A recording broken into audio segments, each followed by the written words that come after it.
When Tiger mom Amy Chua got attacked on all those mommy blogs for her take no prisoners parenting style, her teen daughters were the first to rush to her defense, and that made us want to hear more from the kids that are the subject of all these experiments in parenting and have them weigh in on the big question: is there a right way to raise successful kids?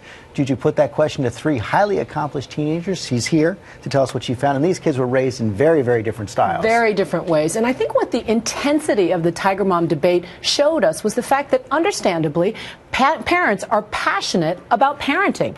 Now, parents are arguing and blogging and opining away on what's the best way to raise kids, whether you be hardcore or laissez-faire. But we sat down with the kids themselves who had some surprising insights. Three highly successful teens raised in three wildly different ways. What makes them tick? Shani Lee was raised by a Tiger mom, a straight-A student headed to the Ivy Leagues to study engineering. Columbia's giving her a full scholarship. Did your mom let you play any sports? No. Did she let you have sleepovers? No.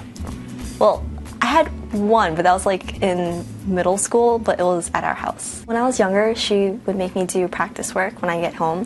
So it actually started when I was 5 years old. Extra work at 5 years old? Yeah, kindergarten. I would come home and I would start doing math problems. Monica Pabin's parents might be called hippie style. Her brother was valedictorian, and she too is a straight-A student who plays 3 sports. What makes your parents hippie parents?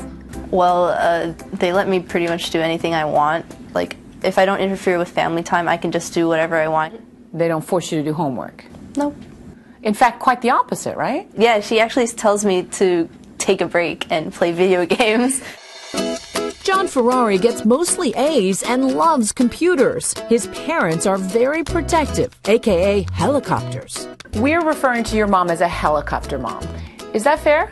I think it's fair. How come? Yeah, she's always hovering over me. She always likes to remind me what to do and tell me what to do.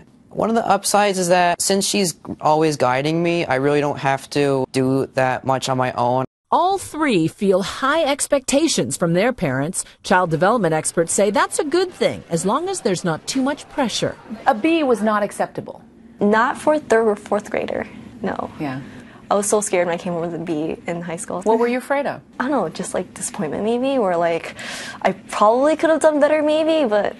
So, Shani talked about the pressure of the B. Your parents don't even ask you about your grades. They only asked about the 1 C I got in my entire life. So if your parents aren't helicoptering over you and they're not pushing you, what motivates you? I don't know, I just like learning, I guess. I mean, why not? Why not get the A? But where did you get that message? I have no idea. I think maybe from my friends. I mean, I hang out with all the like smart kids. Picking the right friends, say parenting experts, is a keystone to a healthy childhood. John, let's talk about your social life. Do you have a lot of slumber parties at your friend's house? No, not really. Why? I guess my mom really feels that she's very protective, so she doesn't really like me going over other people's house. I have a small group of close friends. Do you feel like the world's a scary place? If it's a place that you need to be so protected from? I think so, because every time I go out on my own, I get, scared. I feel very uncomfortable, and I kind of feel that I should, have someone watching me. It's a classic nature versus nurture debate. How much of parenting is temperament, and how much is actually parenting? And do you feel like the world is a scary place that you need to be protected from? Not at all. I feel the exact opposite, actually. I want to explore the world. Do you see the world as a competitive place? Yeah.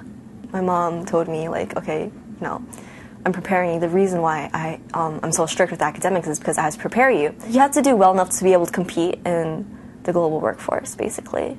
You're a teenager. Why are you worried about the global workforce? I was raised as a tiger cub, and I swore I would never raise my kids this way. I hated it. You don't feel that way? No, not really. Why? I think it helped me. You would push them in the same way that you were pushed? I would push them academically. Clubs and sports, and they can do whatever they want in that aspect. No B's. No B's. Ouch. You know, I asked each of the kids to grade their parents, and the hippie parent got an enthusiastic A+. The helicopter got an A, and the tiger mom got an A as well, as you could see there. But there are some universal parenting concepts that this brings up, one of which is high expectations, we mentioned in the piece, the value of hard work, and teaching your kids the pleasure of mastering some sort of event through that hard work. But they say avoid humiliation, which is why the tiger mom got all that heat, remember, for calling her kid garbage and being so hard on You also them. made that other important point about how the friends and peers can make such a big difference as well. Absolutely. It will help define who you are by who you hang around with. Okay, Judy Chang, thanks very much. That was fascinating.